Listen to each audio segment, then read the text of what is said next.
হঠাৎ আবার সেই জিনটির কেন আগমন ঘটল, কেন সেই জিনটি আবার গ্রামে দেখা গেল, এর পেছনের কারণ কি? সত্যি কি সেই ঘটনার সমাপ্তি ঘটেছিল, নাকি এর পেছনে রয়েছে বড় কোনো রহস্য? আসসালামু আলাইকুম রাসেল ভাইয়া এবং প্রিয় শ্রোতা বন্ধুরা, আশা করি আল্লাহ তাআলার অশেষ রহমতে সকলেই ভালো আছেন। আমি লাজিম ইয়াসির জিয়াদ আজ হাজির হয়েছি আপনাদের মাঝে জিন রিমা স্কাইলামের মূল রহস্য উদ্ঘাটনের উদ্দেশ্যে। আজকের এই ঘটনা শুরুর আগে আমি ভাইয়ার কাছে ক্ষমা চেয়ে নিচ্ছি আমার লেখায় অনিচ্ছাকৃত ভুলের জন্য। প্রিয় লিসেনার্স, আপনারা যারা রিমা স্কাইলাম ঘটনাটি শুনেছেন তারা সকলেই জানেন সেই ঘটনা আমি সংগ্রহ করেছিলাম আমার সাথে ঘটে যাওয়া একটি ঘটনার জের ধরে। এই ঘটনাটি আমাকে বলেছিলেন ফারুক দাদা। এই ঘটনা ফারুক দাদার মুখ থেকে শোনার পর থেকেই আমার কেন জানি বারবার মনে হতে থাকে ফারুক দাদা এই ঘটনাটি সম্পূর্ণ অংশে আমাকে বলেননি। আমার বারবার সন্দেহ হতে থাকে তিনি এই ঘটনার কিছু জায়গা আমার কাছ থেকে লুকিয়েছেন। কিন্তু কেন তিনি লুকালেন, এই প্রশ্নটির উত্তর আমি তখনও পাইনি। ঘটনাটি শোনার পর অনেকবার আমি ফারুক দাদার কাছে জিজ্ঞেস করেছি যে তিনি এই ঘটনার কোন অংশ আমার কাছ থেকে লুকিয়েছেন বা আদৌ লুকিয়েছেন কিনা, কিন্তু আমি যতবারই তাকে জিজ্ঞেস করেছি তিনি ততবারই আমাকে না বোধক উত্তর দিয়েছেন। তবে আমি যতবারই ফারুক দাদার সামনে এই জিন রিমা স্কাইলামের কথা উত্থাপন করেছি ততবারই আমি তার চোখে মুখে কেমন জানি একটা আতঙ্কের ছাপ লক্ষ্য করেছি। এই বিষয়টি আমার সন্দেহকে আরো জোরালো করে দেয়। যাই হোক, এরপর এই ঘটনার আর কোনো কুল কিনারা করতে না পেরে ফারুক দাদা যেভাবে আমাকে ঘটনাটি বলেছিলেন আমি সেভাবেই আপনাদের সামনে উপস্থাপন করি। তবে এর কিছুদিন আগে আমি গিয়েছিলাম আমার গ্রামের বাড়িতে। গ্রামের বাড়ি যাওয়ার ঠিক দুদিন পর আমি চলে যাই আমার দাদুর বাবার বাড়ি এবং সেখানে গিয়েই আমি জিজ্ঞেস করতে শুরু করি গ্রামের মুরব্বীদের কাছে এই জিন রিমা স্কাইলাম সম্পর্কে। কিন্তু কেউ এই ঘটনাটি সম্পর্কে আমাকে কোনো নতুন তথ্য দিতে পারেননি। এভাবেই আমি চলে যাই আনিস দাদাদের বাড়িতে। তিনি দাদুমণির সম্পর্কে মামাতো ভাই হন। তিনি এই গ্রামের অনেক বয়স্ক ব্যক্তি। তার কাছে এই ঘটনা সম্পর্কে কিছু জিজ্ঞেস করলে তিনি হয়তো আমাকে নতুন কোনো তথ্য দিতে পারবেন, এই ছিল আমার আশা। এই পর্যায়ে আমার এই চেষ্টাটি বিফলে যায়নি। আনিস দাদা আমাকে নিরাশ করেননি। তার কাছ থেকে সংগ্রহ করতে পারি আমি এই ঘটনার এক ভয়ানক তথ্য। আমি তার কাছে গিয়েই প্রথম আমার জানা সম্পূর্ণ ঘটনাটি তাকে বলি এবং ঘটনাটি বলা শেষ হলে আমি তাকে জিজ্ঞেস করি যে ঘটনার কোনো অংশ আমি মিস করেছি কিনা বা এই ঘটনার আর কোনো তথ্য আপনার জানা আছে কিনা। এই প্রশ্নের উত্তরে আনিস দাদা বলতে শুরু করেন, তুমি সম্পূর্ণ ঘটনাটা ঠিকঠাক সংগ্রহ করতে পেরেছ, তবে একটি তথ্য তুমি ঘটনায় মিস করে গিয়েছ। সেটি হলো মনির মাঝি এবং তাদের পরিবারের সদস্যদের লাশ তাদের বাড়ির থেকে কবরস্থানে নেয়ার সময় তাদের সকলের মাথা গায়েব হয়ে গিয়েছিল। কিভাবে গায়েব হলো, কেন হলো, এই বিষয়টি সম্পর্কে কেউ কিছু বলতে পারে না। আর এই বিষয়টি ঘটে হরিশ মাঝি এবং তার পরিবারের সদস্যদের লাশের সাথে। তাদের লাশ যখন দাহ করার জন্য শ্মশানে নিয়ে যাওয়া হলো তাদের মাথাগুলো লাশের সাথে পাওয়া যায়নি। সেই মাথাগুলো গেল কোথায়, সেই বিষয়টি কেউ কোনো বিহিত করতে পারেনি। এরপর সকলেই মিলে মনির মাঝি সহ তাদের পরিবারের সদস্যদের লাশ মাথাবিহীন অবস্থাতেই কবরস্থ করে দেয় এবং হরিশ মাঝি সহ তাদের পরিবারের সদস্যদের লাশও মাথাবিহীন অবস্থায় দাহ করা হয়। রামদাস কবিরাজের লাশ যখন পাওয়া যায় কবরস্থানে, তার মাথাটিও বাকি সব লাশের মাথার মতো একদম অক্ষত ছিল। তবে রামদাস কবিরাজের মাথাটা বাকি লাশগুলোর মতো হারিয়ে যায়নি।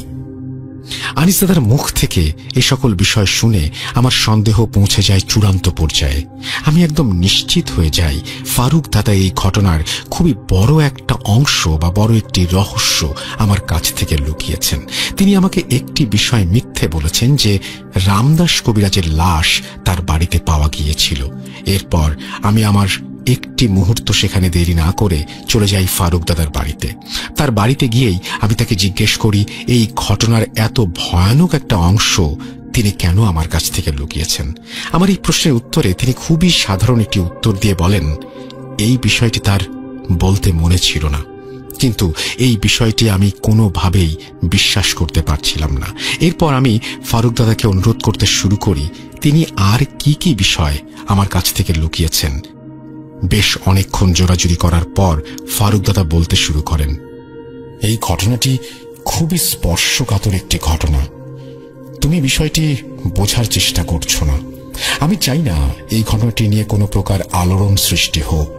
আশেপাশের গ্রাম মিলিয়ে আমাদের এই কবরস্থানটি অনেক জনপ্রিয় একটা কবরস্থান।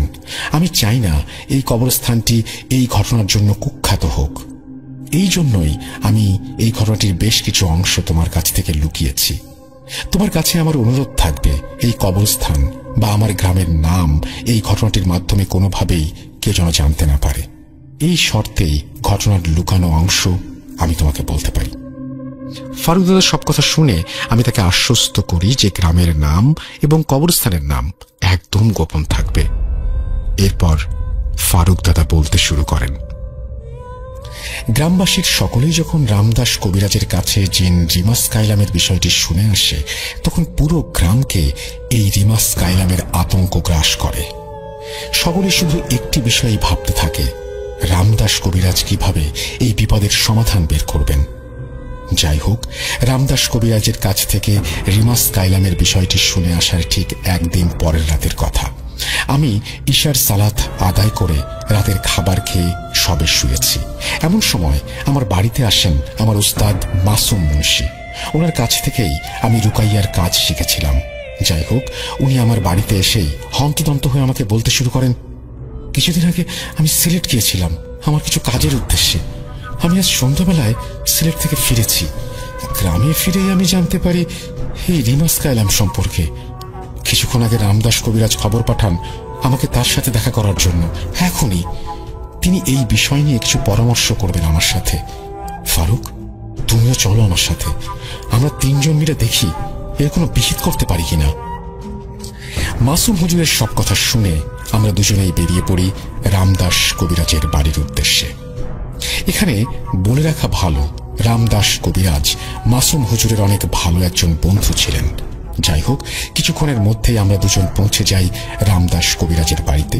বাড়িতে পৌঁছে রামদাস কবিরাজ আমাদের বসতে দেন তার কক্ষে। আমাদের বসতে দিয়েই রামদাস কবিরাজ বলতে শুরু করেন, আমাদের গ্রামে খুবই ভয়ানক একটি জিন প্রবেশ করেছে। এই রিমাস কাইলাম কোনো সাধারণ জিন না। এই জিনটির ইতিহাস খুবই ভয়ানক। গ্রামবাসীর সকলকে আমি এই রিমাস কাইলামের সম্পূর্ণ তথ্য বলিনি। তারা এমনিতেই অনেক আতঙ্কিত। এর মধ্যে তাদের এই সকল বিষয় বললে তারা আরো ভয় পেয়ে যাবে। প্রায় 400 বছর আগে এই রিমাস কাইলামের জন্ম একজন মানব গর্ভে। ইরানের একজন ব্ল্যাক ম্যাজিশিয়ান অসীম ক্ষমতা পাবার লোভে যোগাযোগ স্থাপন করে ইফরিত গোত্রের একজন জিন সম্রাটের সাথে, যার নাম কাইলাম মাসহার। এই কাইলাম মাসহার সেই ব্ল্যাক ম্যাজিশিয়ানকে অসীম ক্ষমতা দেওয়ার লোভ দেখিয়ে হাসিল করে খুবই ভয়ানক একটি কাজ। যখন সেই ব্ল্যাক ম্যাজিশিয়ান কাইলাম মাসহারের সাথে যোগাযোগ করে, তখন সে ব্ল্যাক ম্যাজিশিয়ানকে বলে তার একটি কাজ যদি সে করে দিতে পারে তবে সে তাকে অসীম ক্ষমতা দেবে। সেই কাজটি হলো সেই ব্ল্যাক ম্যাজিশিয়ানের স্ত্রীর গর্ভের থেকে কাইলাম মাসহারের সন্তান জন্মগ্রহণ করবে। সেই ব্ল্যাক ম্যাজিশিয়ানটি কাইলাম মাসহারের এই শর্তে রাজি হয়ে যায়। এরপর কাইলাম মাসহার কালো জাদুর মাধ্যমে সেই ব্ল্যাক ম্যাজিশিয়ানের স্ত্রীকে গর্ভবতী করে। এর কিছু মাস পরেই জন্মগ্রহণ করে সেই ব্ল্যাক ম্যাজিশিয়ানের স্ত্রীর গর্ভ থেকে রিমাস কাইলাম। এখানে মূলত ইফরিত জিন সম্রাট কাইলাম মাসহার তার নিজের ভয়ানক একটি কাজ হাসিল করে। সে শয়তানের কাছে নিজের মর্যাদা বৃদ্ধির লাভে এই রিমাস কাইলামকে একজন মানব গর্ভে জন্মগ্রহণ করায়। তার কাজ হাসিলের পর সেই ব্ল্যাক ম্যাজিশিয়ান এবং তার স্ত্রীকে কাইলাম মাসহার মেরে ফেলে। এই রিমাস কাইলাম একটি নরঘাতক জিন, যে শুধু মানুষের মাংস খায়, তবে সে মানুষের মাথার অংশটি খায় না। কারণ সে যে মানুষগুলোকে মেরে খায় সেই মানুষগুলোর প্রতিটির মাথা সে গিয়ে উপস্থাপন করে কায়লাম মাসারের কাছে। এই হলো কায়লাম মাসারের রিমাস কায়লামের ওপর আদেশ। এরপর সেই প্রতিটি মৃত মানুষের মাথা কায়লাম মাসারকে উপস্থাপন করে শয়তান। এতে করে শয়তান তার উপর খুশি হয় এবং তার মর্যাদা বৃদ্ধি পায়। মানুষের মাথাগুলো শয়তানের কাছে গ্রহণযোগ্য হয় এই জন্য যে যেই জিনটি এই মানুষগুলোকে মেরেছে সে জন্মেছে একজন মানব গর্ভ থেকে। এই জন্যই গ্রামে যে কয়টি মৃত্যু হয়েছে তাদের প্রতিটির লাশের মাথা হারিয়ে গিয়েছে। রিমাস কায়লাম সেই মাথাগুলো নিয়ে গিয়েছে। যাই হোক, এই রিমাস কায়লাম ইরানে এভাবে অনেক মানুষকে মেরেছে। তবে এক পর্যায়ে ইরানের একজন পরহেজগার ব্যক্তি একে বন্দী করে। রিমাস কায়লামকে মেরে ফেলার সাধ্য কোনো মানুষের নেই, তবে আমি একটি উপায় বের করেছি। মূলত এই বিষয়টি বলার জন্য মাসুম আমি তোমাকে ডেকেছি। সেই উপায়টি হচ্ছে আমি আমার নিজের শরীরের ওপর মরণবাণ এবং বন্দির কালো জাদু করব। এরপর আমি সেই রিমাস কায়লামকে আহ্বান করব আমার সাথে মোকাবেলা করার জন্য। খুব স্বাভাবিকভাবেই রিমাস কায়লাম আমাকে মেরে ফেলবে এবং সে যেখানে বসে আমার পুরো দেহ খাবে, আমার দেহ খাওয়া মাত্রই সে সেখানে বন্দী হয়ে যাবে। আর এই বন্দী দশার থেকে কোনো জিন কিংবা কোনো মানুষ শত চেষ্টা করেও কখনোই তাকে ছাড়াতে পারবে না।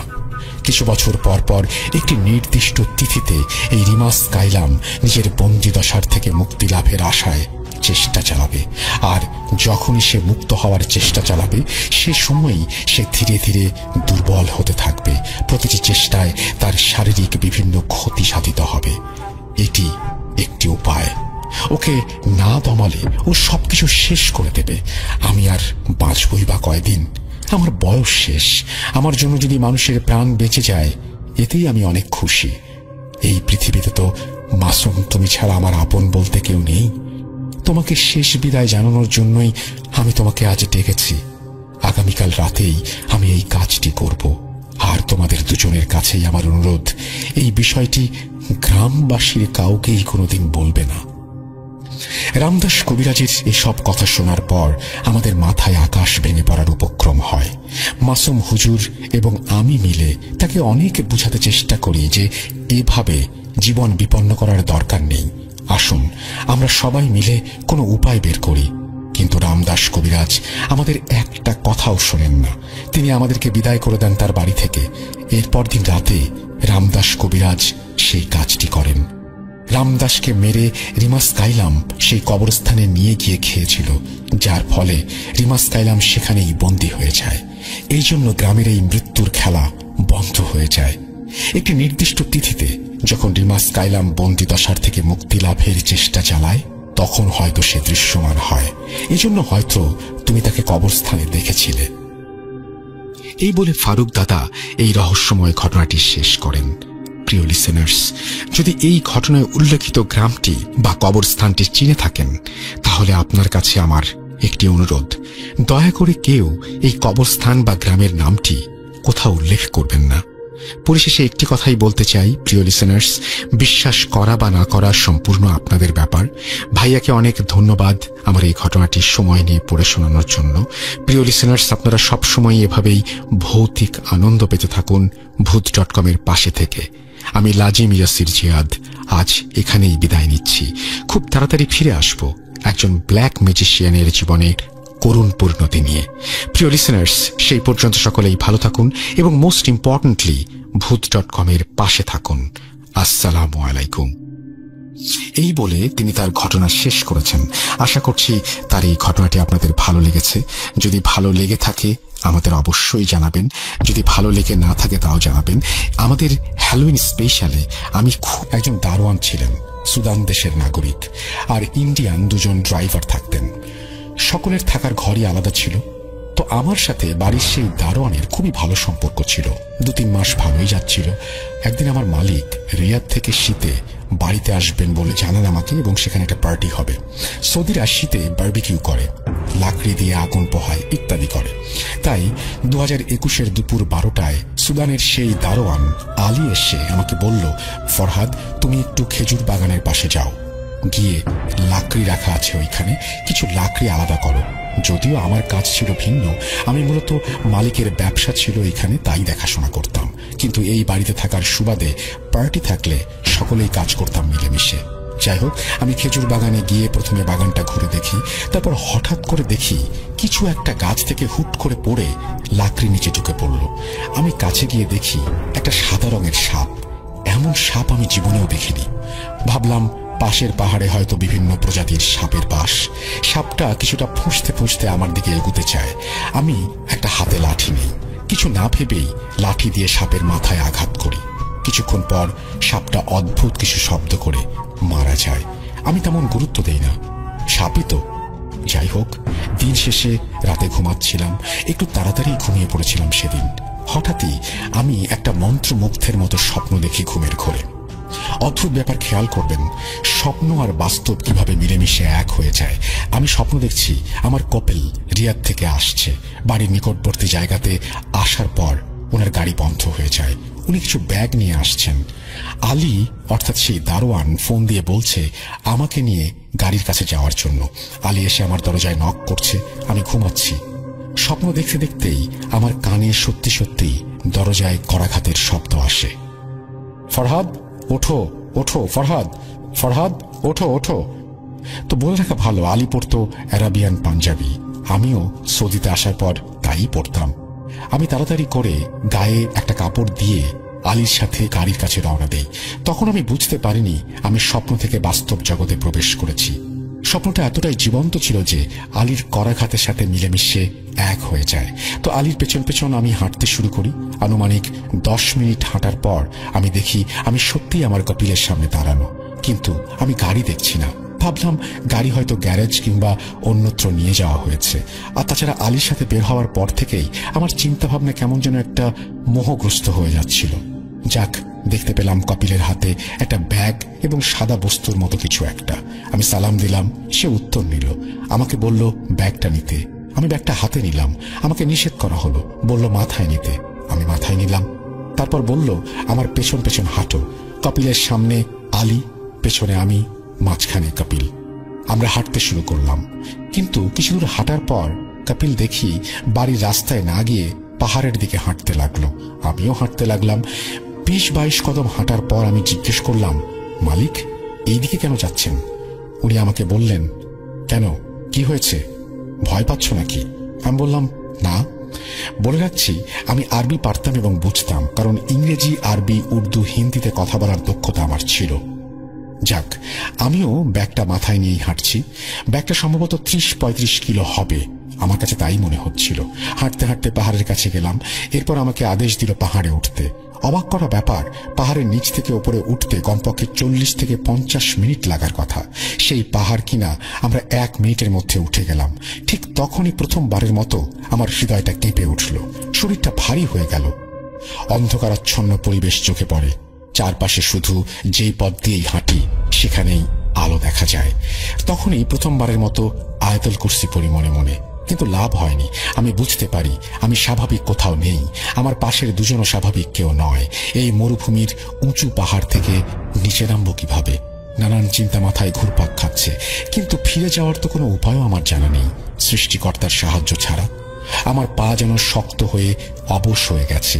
কিন্তু প্রশ্ন জাগলো, লোকগুলো অস্বাভাবিক হলে আমার মাথায় কি তাহলে? ভাবতেই আলী পেছনের থেকে বলে উঠল, ভয় পাচ্ছ নাকি? সামনে হাঁটো অল্প। আমিও হাঁটতে লাগলাম। একটু হাঁটার পর দেখি অদ্ভুত এক বাড়ি। আমি কোনো দিন চোখে বা অনলাইনে এরকম বাড়ি দেখিনি। কতগুলো আলখেল্লা পরা লোক একসাথে সমবেত হয়েছে, বাচ্চা, বৃদ্ধ, অনেক বয়সের লোক। বাড়ির ভেতর থেকে কান্নার শব্দ, মহিলার কণ্ঠের আওয়াজ শোনা যাচ্ছে। আমি মাথায় ব্যাগ নিয়ে কপিলের দিকে নির্বাক হয়ে তাকিয়ে আছি। এইবার দেখি আমার কপিলের চেহারার মানুষটা, এমনকি আলীর চেহারাটাও পাল্টে গিয়েছে। আমাকে আদেশ করা হলো মাথার ব্যাগ নামাতে। আমি নামালাম নিরুপায় হয়ে। একটু সামনে লক্ষ্য করে দেখি একটা ছোট খাটিয়া নিয়ে আসা হয়েছে। অবাক করা ব্যাপার হচ্ছে, অনেকগুলো অপরিচিত মুখ দেখছি আমি। এদের কারো চেহারাই ভয়ঙ্কর ছিল না। আসলে জিনেরা যায়নি আমাকে ভয় দেখাতে। আমি সবাইকে সালাম দিলাম। যাই হোক, একজন বয়স্ক লোক আমার সামনে আসলো। হঠাৎই সকলে ওনাকে দেখে চুপ হয়ে গেল।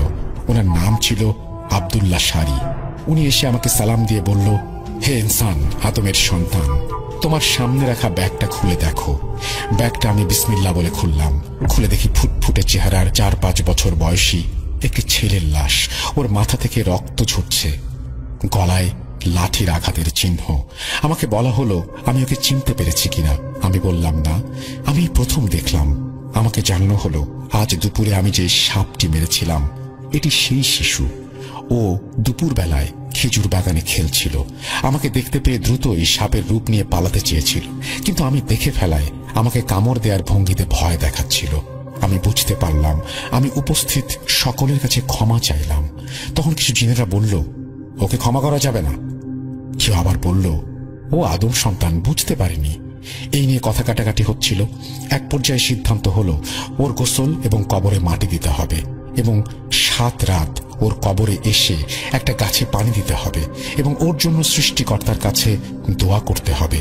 তাহলেই আমার সেই রাতের পুরো ঘটনাটা আমার চোখের সামনে সিনেমার মতো ভেসে ওঠে।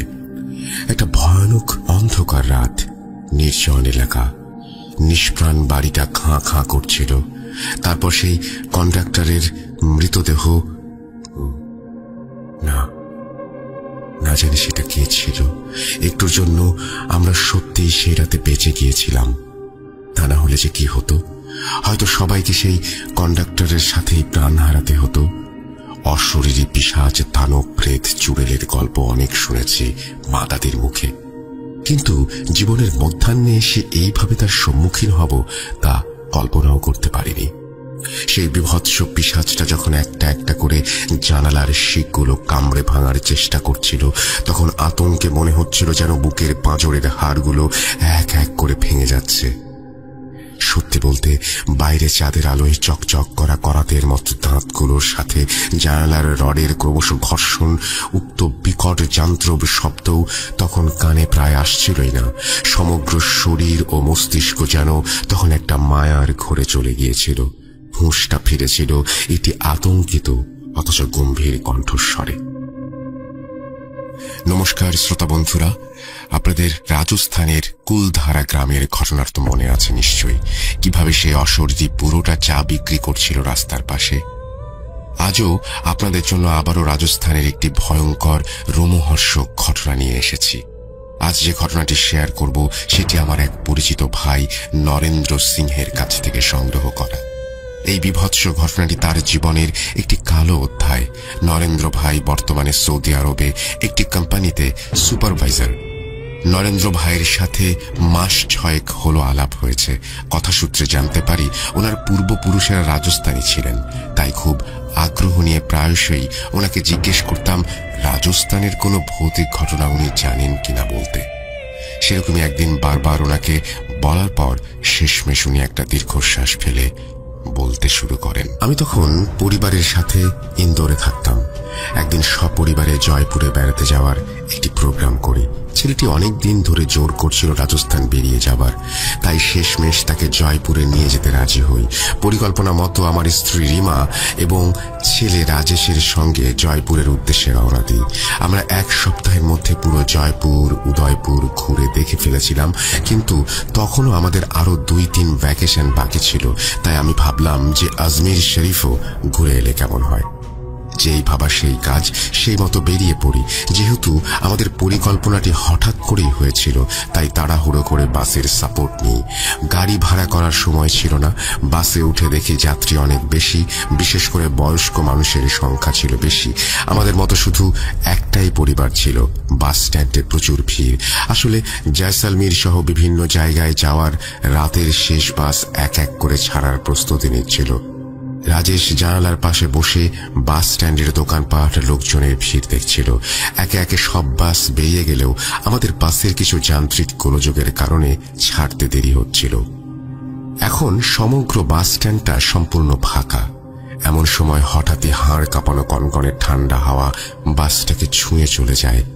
ঠান্ডার পরিমাণ এত বেশি ছিল যে রাজেশ অস্বস্তিতে তাড়াতাড়ি জানালাটা বন্ধ করে কাঁদতে থাকে। ব্যাপারটা কিছুটা অস্বাভাবিক হলেও গুরুত্ব দেয়নি। তখন শীতকাল প্রায় শেষের দিকে, তাই এতটা ঠান্ডা হওয়া মোটেও স্বাভাবিক ছিল না। শেষে প্রায় রাত 10টা নাগাদ বাসটি তার গন্তব্যের উদ্দেশ্যে রওনা দেয়। আমরা তিনজনই আমাদের সিটে বসে শান্তভাবে শুয়ে পড়ি, যদিও আমি এবং রিমা কেন জানি না একটু অস্বস্তি বোধ করছিলাম। ওপর থেকে সেই ধড়ধড়ে বাস চালকের ঝড়ের গতিতে বাস চালানো রীতিমতো ঝাঁকিয়ে তুলেছিল। সম্ভবত গন্তব্যে পৌঁছানোর জন্য খুব তাড়া ছিল কিনা কে জানে। ভেতর থেকে ভয় পাচ্ছিলাম গতির চোটে না কোথাও ধাক্কা মেরে ফেলে। অন্ধকার হওয়ার কারণে হোক বা নিস্তব্ধ নির্জনতা, রাস্তা দিয়ে যাওয়ার সময় কোনো কিছুই দেখা যাচ্ছিল না। আমরা সামনের সিটের পরের রোতে বসেছিলাম, তাই বাসের ফ্রন্ট গ্লাস দিয়ে সামনের রাস্তাটা স্পষ্টই দেখা যাচ্ছিল। কুয়াশা জড়ানো ঘন ধোয়ার মতো বলয় রাস্তার কালো পিচটা তার বুক চিরে চলে গেছে। এমন সময় হঠাৎই দূরে দুটো টিমটিমে লাল লাইট দেখতে পেলাম। বাসটা খানিকটা কাছাকাছি যেতে বুঝতে পারলাম সামনে আচমকাই একটা ছোট্ট গাড়ি চলে এসেছে। কিন্তু আশ্চর্যের বিষয় হলো এটাই, এতক্ষণ গাড়িটা খুব ধীর গতিতে চলছিল, অথচ আমাদের বাস সেটিকে ওভারটেক করতে যাবে এমন সময় হঠাৎই কেন জানি না গাড়িটা আমাদের বাসের সঙ্গে রীতিমতো রেশারেশি করে চলা শুরু করলো। গাড়িটার সাথে পাল্লা দিয়ে বাসটা কোনোভাবেই এগোতে পারছিল না। বাস ড্রাইভারটি সেই গাড়িটিকে টেক্কা দেওয়ার জন্য ক্রমশ বাসের স্পিড আরো বাড়াচ্ছিল, কিন্তু কোনো নাগাল পাচ্ছিল না। এদিকে কিছু প্রবীণ যাত্রী চালককে বারবার বাসের গতি কমানোর জন্য অনুরোধ করছিলেন। এর ফলে ড্রাইভার কিছু সময়ের জন্য বাসের গতি কমাতেই সামনে ছোট একটা গাড়ি আচমকাই অন্ধকার কুয়াশায় হারিয়ে যায়। আর দেখা যায় না। কিছুক্ষণ পর ড্রাইভার আবারও বাসের গতি বাড়িয়ে দিল। কি হচ্ছে সব কিছুই বুঝে উঠতে পারছিলাম না। সঙ্গে সঙ্গে এক বৃদ্ধ পুনরায় বাসের গতি কমাতে ড্রাইভারকে অনুরোধ করলেন, কিন্তু এবারে বাধার সত্ত্বেও ড্রাইভার বাসের গতি আর কমালো না, উপরন্ত বাসের গতি আরো বাড়িয়ে দিল। এদিকে কন্ডাক্টর গম্ভীর স্বরে বলে উঠল, চাচাজি, ড্রাইভার যা করছে ঠিকই করছে। এই এলাকাটা ভালো না, একে তো আমরা দেরি করে এসেছি, আর এই জায়গায় অনেক বিপদ, তাই যত তাড়াতাড়ি সম্ভব এলাকাটা পেরিয়ে সামনে এগিয়ে যেতে পারলেই মঙ্গল। কন্ডাক্টরের কথা শুনে কয়েকজন একটু বেশি ঘাবড়ে ঠিক আছে বলে চুপ করে বাসে বসে রইল।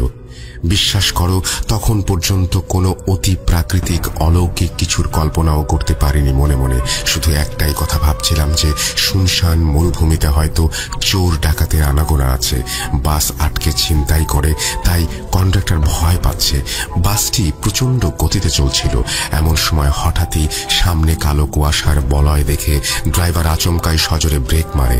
আমরা সবাই হুড়মুড়িয়ে সিটে গিয়ে ধাক্কা খাই। কি হলো ড্রাইভার সাহেব, মারবে টারবে নাকি? গাড়িতে এতজন বয়স্ক মানুষ আছে, তাদের কথা তো একটু ভাববে, তাই না? আমি সামনের সিটে আঘাত পেয়ে মাথাটা ধরে চেঁচিয়ে উঠলাম, কিন্তু একটা ব্যাপার লক্ষ্য করে বেশ আশ্চর্য হলাম। দেখি কন্ডাক্টর বিস্ফারিত চোখে বাসের ফ্রন্ট গ্লাস দিয়ে সামনের দিকে তাকিয়ে কাঁপতে কাঁপতে জড়িয়ে আসা গলায় চিৎকার করে উঠল, কোহরা, কালো কোহরা। এর মধ্যে যাওয়া ঠিক হবে না, আমাদের আজ ফিরে গেলেই মঙ্গল। প্রাণ থাকলে কাল যে যার গন্তব্যে ফিরে যেতে পারবো। আমি দৃঢ় গম্ভীর স্বরে চেঁচিয়ে উঠলাম, কি যা তা আবোল তাবোল বলছো? মাঝরাতে কি নেশা ভাঙ করেছো নাকি? এখন এতটা রাস্তা এসে সামান্য কুয়াশা দেখে ভয় পেয়ে ফিরে যেতে হবে? পাগল নাকি? চোর ডাকাতের ভয় আছে কি সামনে? নেই তো, তাহলে কিসের ভয়? চলো চলো, বেশি পায়ে তাড়া করো না। এই যে ড্রাইভার সাহেব, আপনি গাড়ি স্টার্ট দেন। আমার কড়া গলার স্বর শুনে রাজেশ রিমাকে জড়িয়ে ধরে চুপচাপ বসছিল। কন্ডাক্টর ভয়ে থতমত খেয়ে কিছু বলতে যাবে, তার আগে তাকে থামিয়ে একজন বয়স্ক যাত্রী কাশতে কাশতে বলে উঠলেন, দেখো বেটাজি, কন্ডাক্টরের ভয় পাবার যথেষ্ট কারণ আছে। আমিও এই কালো কুয়াশার সম্বন্ধে অনেক কিছুই শুনেছি, আজ তা চাক্ষুষ দেখলাম। কালো কুয়াশাটি এই অঞ্চলে বহু বছর পর পর এক আধবার দেখা যায়, আর সেই সময় কেউ এটাকে ভেদ করে গেলে তাকে আর খুঁজে পাওয়া যায় না।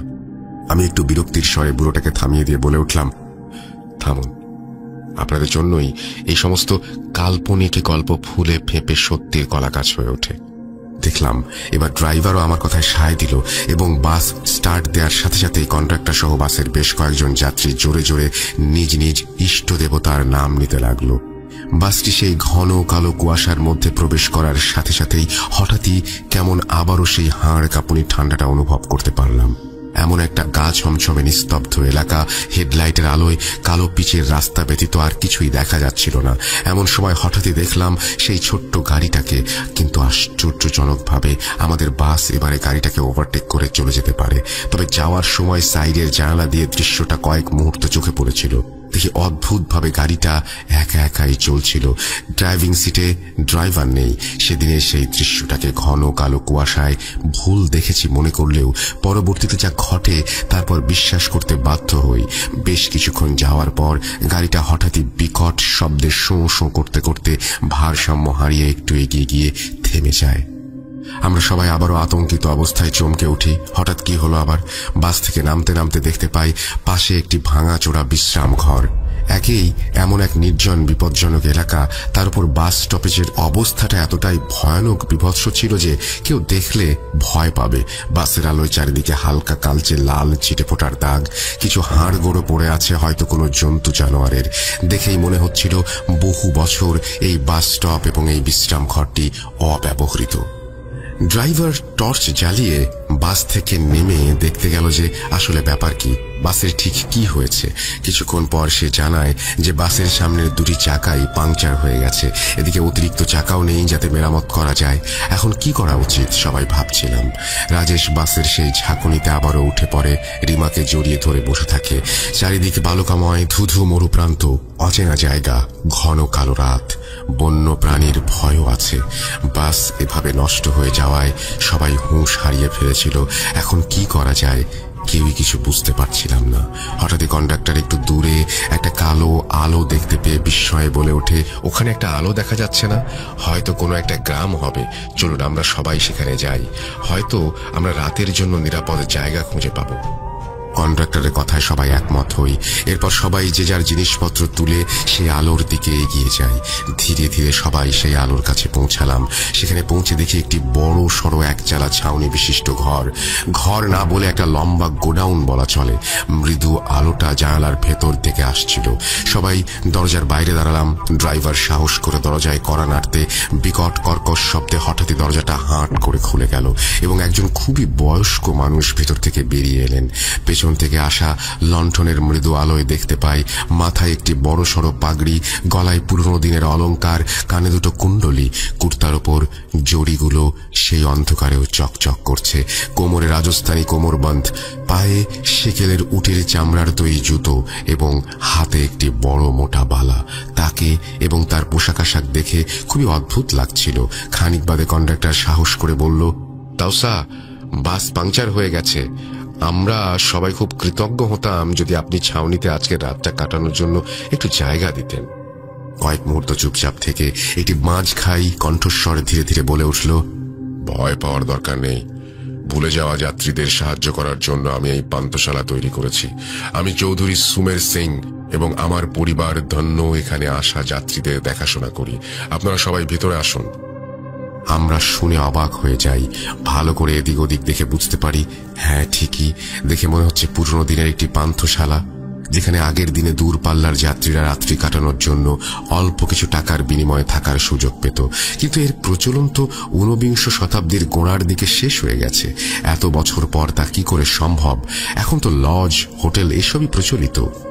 পরক্ষণেই নিজের মনকে সান্ত্বনা দিয়ে বললাম, ধুর, এই বুড়োর মাথা খারাপ হয়ে গেছে, আর না হলে দুটো পয়সার আশায় এরকম আষাঢ়ে গল্প শোনাচ্ছে। মনের মধ্যে সব বলছিলাম, এমন সময় হঠাৎই বুড়োটার দিকে চোখ পড়তে আতঙ্কে আঁতকে উঠি। বুড়োটা কটকট করে তীক্ষ্ণ দৃষ্টিতে আমার দিকে তাকিয়ে আছে। কন্ডাক্টর একটা স্বস্তির নিঃশ্বাস ফেলে বলল, আপনাকে ধন্যবাদ তাওসা, অনেক ধন্যবাদ। আপনি এই অজানা জায়গায় আমাদের যে সাহায্যটা করতে রাজি হয়েছেন তা সত্যি অভাবনীয়। বুড়োটা আবারও বলে উঠল, ধন্যবাদের কোনো ব্যাপার নেই, এটা আমার কর্তব্য। আপনারা মূল্য দেবেন, থাকবেন, আমার দুটো পয়সা হবে, আমি খুব খুশি। এখানে জল ভর্তি একটি পাত্র রাখা আছে, আর ওই যে আলমারি দেখছেন, ওখানে কিছু মুড়ি মুড়কিও আছে, খিদে পেলে খেতে পারেন। ও, বাইরে প্রাকৃতিক কর্ম যা করার তা এখনই করে নেবেন। খবরদার, রাত 12টার পর কেউ বের হবেন না, আর আমি কাউকে বের হতে দেবও না, এবং কেউ কারণ জিজ্ঞেস করবেন না। প্রত্যেকের নিজস্ব ঘড়ি আছে নিশ্চয়ই, সময় অনুযায়ী কাজ সেরে শুয়ে পড়ুন। এখানে থাকুন, কম্বল সব বিছিয়ে নিন। আমরা সবাই মন্ত্রমুগ্ধের মতো বুড়োটার নির্দেশ অনুযায়ী যে যার কাজ সেরে কম্বল নিয়ে শুয়ে পড়লাম। যেহেতু আমার কাছে ঢেকে রাখার জন্য একটি বড় কম্বল ছিল, তাই আমি রাজেশকে আমার সাথে শুতে নিলাম এবং আমার স্ত্রী তার শাল গায়ে দিয়ে পাশের মহিলার সাথে শুয়ে পড়ল। রাত তখন কয়টা বাজে ঠিক খেয়াল নেই। আমার কেন জানি না ঘুম আসছিল না। হঠাৎই দেখলাম কন্ডাক্টর কি জানি বোধহয় বিড়ি খাওয়ার জন্য উঠে বাইরে যেতে লাগলো। বুড়োটা দরজার পাশেই বসেছিল। কন্ডাক্টরকে দেখে বিস্মৃত কণ্ঠে চিৎকার করে তাকে বাধা দিতে গেল, কিন্তু কন্ডাক্টর তার কোনো কথাই শুনল না। দরজা খুলে বাইরে বেরিয়ে যায়। সঙ্গে সঙ্গে বুড়োটা হাহুতাশ করতে করতে দরজাটা সজোরে লাগিয়ে কড়া লাগিয়ে দেয়। ড্রাইভারটি বলে ওঠে, আরে আরে, ও বাইরে আছে। তখন বুড়োটা ধীর গম্ভীর স্বরে বলে, ওর অদৃষ্টকে টেনে নিয়ে গেছে, ও আর ফিরবে না। খবরদার কেউ বেরোবেন না, বেরোলে আপনারাও আর ফিরে আসতে পারবেন না। সবাই তখন জেগে উঠে ভয়ে জড়সড় হয়ে চুপচাপ বসে আছি। বাইরে প্রবল হাওয়া বইছে। কিছুক্ষণ পর বাইরে থেকে হঠাৎই কান ফাটানো খুব ভয়ঙ্কর বাজে পৈশাচিক চিৎকার ও হাসি ভেসে আসতে লাগলো। সেই সঙ্গে কন্ডাক্টরের করুণ আর্তনাদ শোনা গেল। সেই চিৎকার করছিল, বাঁচাও বাঁচাও।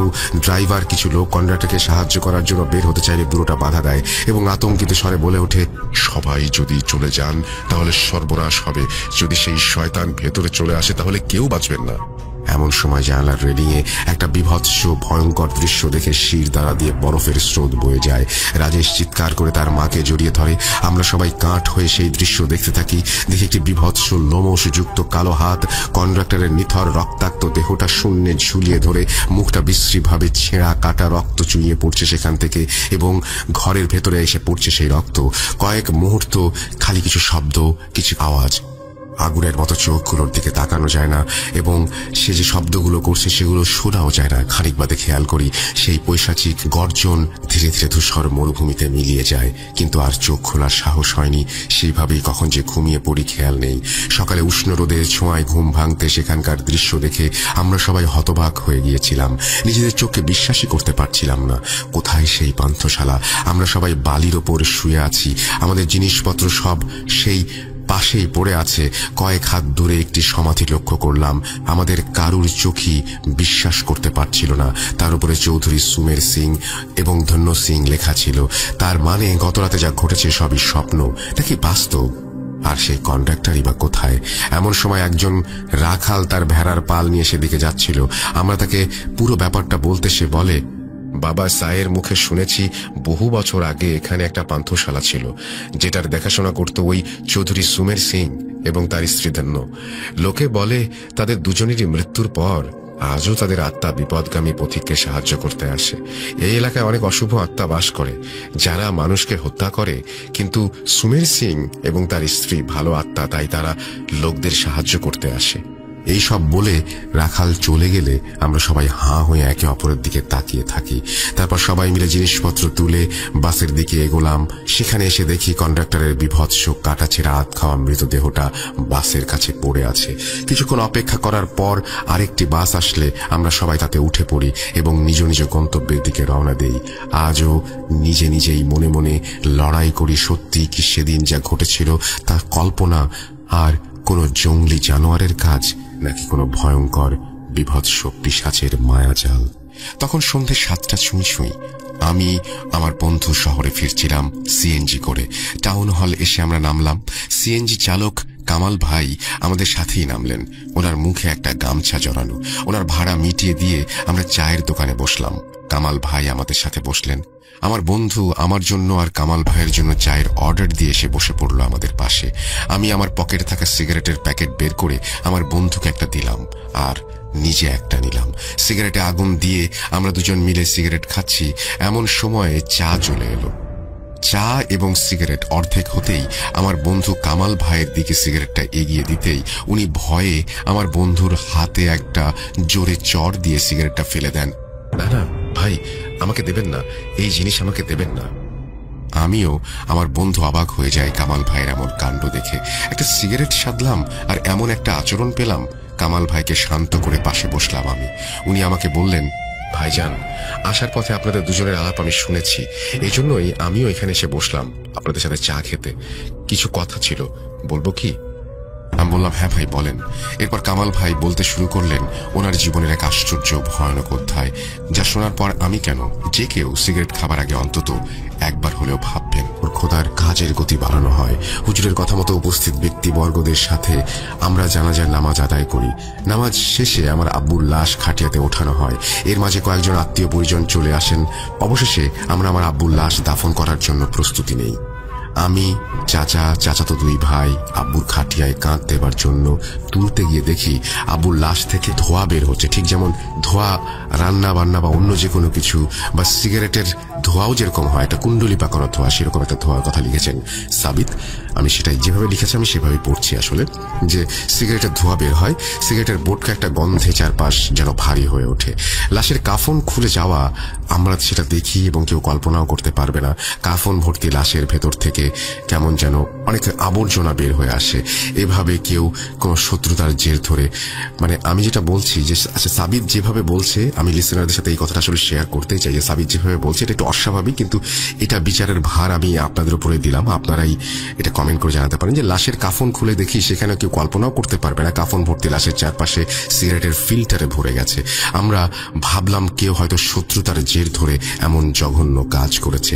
হুজুরের সাথে মিলে আব্বুর লাশটাকে আমরা গোসল করতে যাই। আব্বুর হাত আর চেহারাও যেন খসে যাচ্ছিল। এবার গোসল করিয়ে দ্রুত লাশ খাটিয়ায় তুলে কবরের উদ্দেশ্যে নিয়ে যাওয়ার জন্য যাত্রা শুরু করা হয়। অনেকটা পথ হেঁটে যেতে যেতে প্রায় সন্ধে নেমে যায়। এদিকে এতক্ষণ কাঁধে লাশ বহন করার ফলে লাশের ভার যেন বেড়েই চলেছিল। আমার সাথে আমার খালাতো ভাই কাঁধ বদল করেন। সন্ধে নামতে এক আজব কাহিনী খেয়াল করলাম আমরা। লাশের গায়ে গোলাপ জল দেওয়া, আশেপাশে আকরবাতিও জ্বলছে, কিন্তু খাটিয়া চারপাশে কেমন যেন বাজে সিগারেটের গন্ধ। এদিকে গলে গলে লাশ থেকে টপ টপ করে রস বেরিয়ে যাচ্ছিল। আমার এক চাচাতো ভাই খাটিয়ার কাঁধ ছেড়ে বমি করে ফেলল। অন্য এক ভাই খাটিয়া ধরে দ্রুত লাশ কবরস্থানে নিয়ে দাফন করা হয়। দাফনের পর আমরা 10-15 মিনিট কবরের সামনেই বসেছিলাম। কুয়াশাময় সন্ধ্যায় যেন কবর থেকে ধোঁয়া বের হচ্ছিল বলে মনে হচ্ছিল। সিগারেটের গন্ধে আমার মাথা যেন ঘুরছিল। হুজুরের ধাক্কাতে আমি যেন এই জগতে ফিরি। হুজুর আমাকে কিছু না বলেই সেখান থেকে তুলে নিয়ে আসেন। কামাল, তোমার আব্বুর জন্য আমরা সবাই দোয়া করি, কিন্তু পাপ কাউকে ছাড়ে না, সেটা কি তুমি জানো? আজকের এই ঘটনাগুলো কি তুমি স্বাভাবিক মনে করো? কিছু একটা আছে যা আমরা কেউ বুঝতে পারছি না। সাবধানে থেকো আর মা বোনদের খেয়াল রেখো। আল্লাহ হাফেজ। এরপর আমি হুজুরের সাথেই বাসায় ফিরে আম্মুর ঘরে গিয়ে দেখি আম্মু আর আমার বোন কাঁদছেন। আমি ওনাদের কিছু না বলেই সিগারেটের প্যাকেট হাতে বারান্দায় চলে আসি। বারান্দায় বসে সিগারেট ধরিয়ে টান দিতেই আমার মাথা ঘুরে গেল। আমি কি খাচ্ছি? আমি আগে থেকে সিগারেট খাই এমন তো হয় না।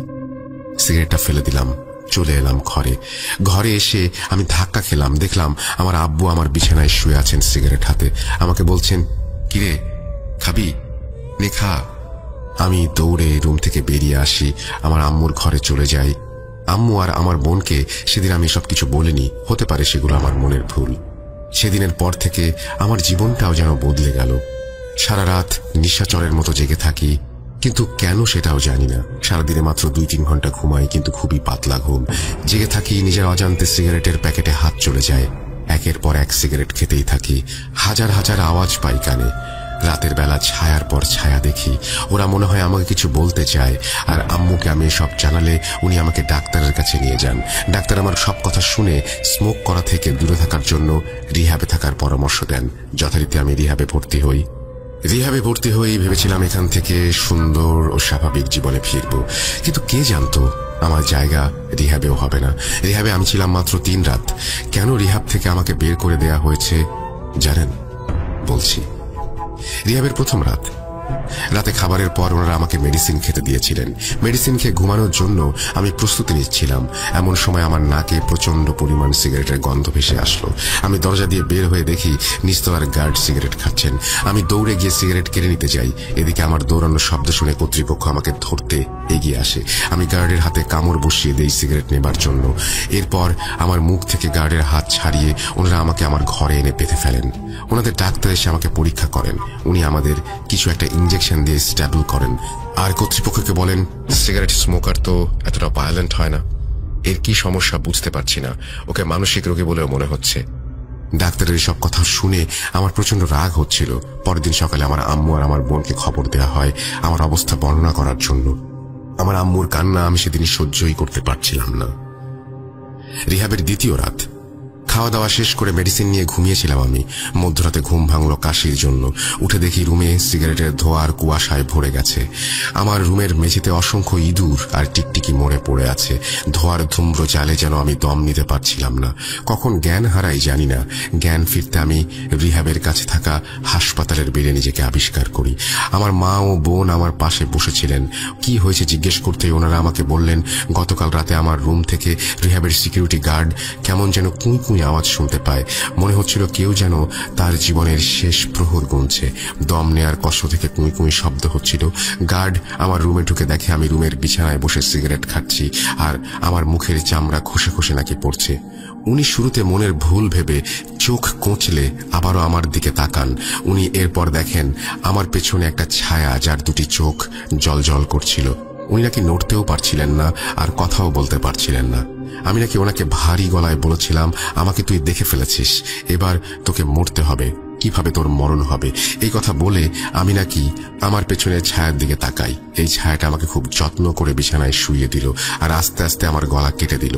এহেন দৃশ্য দেখে গার্ড চিৎকার দিয়ে অজ্ঞান হয়ে রিহাবের কর্তৃপক্ষকে নিয়ে আসেন এবং গার্ডের অজ্ঞান দেহের সামনে বসে কি যেন বলছিলাম। ওনাদের ধারণা কালো জাদু করার মতো অঙ্গভঙ্গি ছিল আমার। আমাকে দেখে আমাকে ডাক দিতেই নাকি রুম থেকে বের হয়ে দোতলার বারান্দার নিচে গিয়ে লাফ দেই। এরপর আমি অজ্ঞান হয়ে যাই। আমার আম্মুকে রিহাবের লোকেরা নাকি বলেছিল যে আমাকে তারা আর রাখতে চাচ্ছে না। এমন আচরণ নাকি ওনারা আগে কখনো দেখেনি। গার্ড নাকি জ্ঞান ফিরতেই নিজের বাড়িতে চলে গেছে এক কাপড়ে। যাবার আগে বলেছিল, শয়তান, এই ছেলের ভেতরে শয়তানের বাস, বাঁচবে না, কেউ বাঁচবে না। আমাকে রিহাব থেকে বের করে দিতে চাইলে আমার আম্মু কাকুতি মিনতি করার জন্য আমাকে সর্বশেষ একটা সুযোগ দেন। রিহাবের তৃতীয় রাত।